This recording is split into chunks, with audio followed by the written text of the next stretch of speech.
The League of Tomorrow is back! What's up? Bringing you... Dude. What's up? The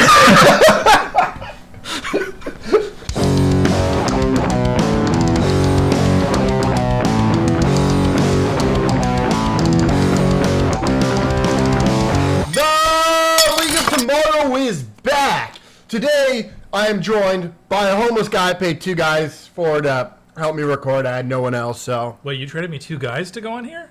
Beers. All right. So today we're bringing you a quick player, dynasty outlook and value of Najee Harris. So he was RB3 in 2021 with over 70 receptions, 370 total touches.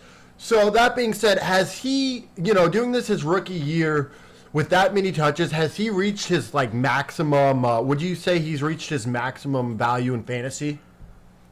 I mean, the younger they are, the more value they're going to have, especially after having a breakout rookie season like he did.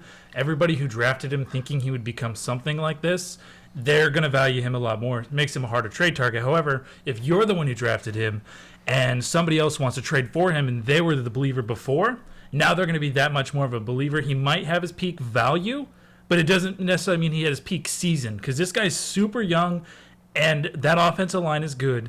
Big Ben is going to hopefully be gone. It is his last season. If they can get a competent quarterback there instead of a struggling rookie, that would be nicer. However, guys like in the past, Adrian Peterson had terrible quarterbacks his entire career.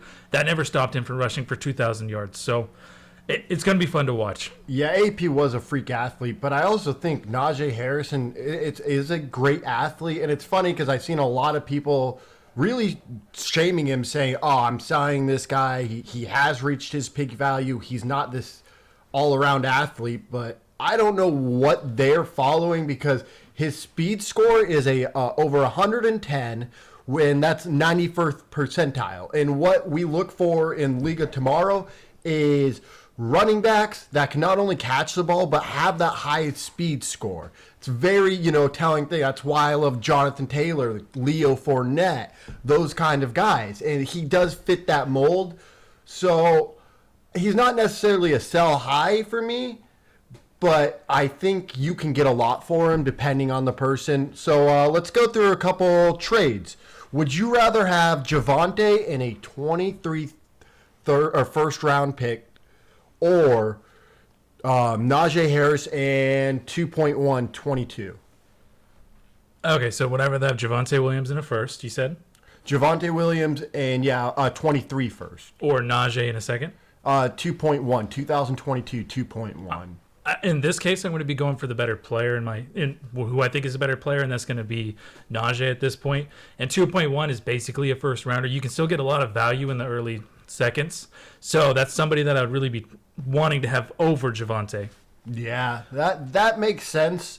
I do see them both. I mean, what Javonte showed on the field is awesome. I mean, he's looked great this year. But Melvin Gordon should be re-signed by the Broncos next year. Oh, he was fantastic there. Yeah, especially Week 18. He killed it. But, I mean, just overall, having another sneaky 1,000-yard season, I expect him to be back with the Broncos more likely than not.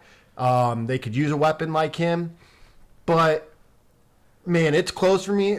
How I would break this down, if I saw that guy, with that 23 first, I'd be willing to sell Najee, but only if it's a team that's not very competitive. But likely if they're trading like that, they are competitive.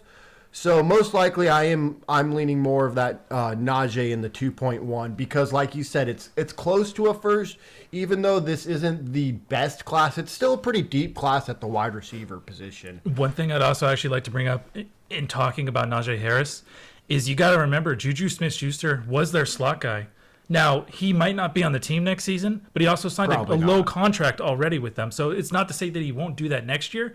And if he goes back into that slot row, well, that's a PPR guy. Najee had 70 catches for a reason, and that's a big part due to Juju not being there. Yeah, they were confined to that three, which you also like the three players who Deontay, Chase Claypool, and Najee. Those were the three. That's it. You add someone else to that mix like Juju, and that whole team kind of doesn't seem as appealing. Yeah, I mean, one thing, I mean, I know this is about the quarterbacks, but when Big Ben leaves, I really hope it's Aaron Rodgers who steps in because he can just make that offense probably the best it's been since Big Ben took them to the Super Bowl. I think he can make any offense that good. Yeah, but it would be cool to see. I mean, that's going to make all those fantasy players are all going to go in the top 5 rounds, period. Yeah. You just are going to be loving to see him go there just for fantasy value. All right, we got one more. Waddle in a mid-22 first or Najee Harris? In this case, I'm going to be taking Waddle.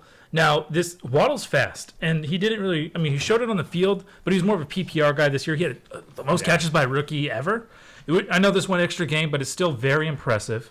Another thing to think is that you're getting a mid-round first. You can get a good running back in the middle of the first. So not only are you going to have a long-term wide receiver who's going to be playing for a long time, you can now draft a young running back. And even if you fail, you still have a good wide receiver who's going to play longer than most running backs. Yeah, and especially in super flex leagues, that 1.6 is still kind of a top-end running back for that class, top-end wide receiver. I do lean that Waddle side, but it also depends on how your league construction is. If you're playing, 10-plus guys, obviously take that Waddle side. If it's a little more shallow of a league, not starting 10-plus guys, then maybe I would lean more that Najee side. But overall, I'll take the Waddle in the first.